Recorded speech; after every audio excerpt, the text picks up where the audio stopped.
నమస్కారం ప్రేక్షకులకు మహాకుంభమేళా ప్రత్యేక కార్యక్రమానికి స్వాగతం। ఇది అమృత బాండాన్ని దాచుకున్న అద్భుత క్షేత్రం, పితృదేవతలకు ముక్తినిచ్చే మోక్షధామం।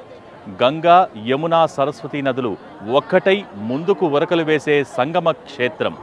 ప్రస్తుతం మహాకుంభ శోభతో అలరారుతున్నటువంటి ప్రయాగ్రాజ్। రండి, మహాకుంభ విశేషాలతో పాటు ప్రస్తుతం త్రివేణి సంగమ క్షేత్ర విశేషాలు కూడా మీ అందరికీ అందిస్తున్నాం। వీక్షించండి, తరించండి।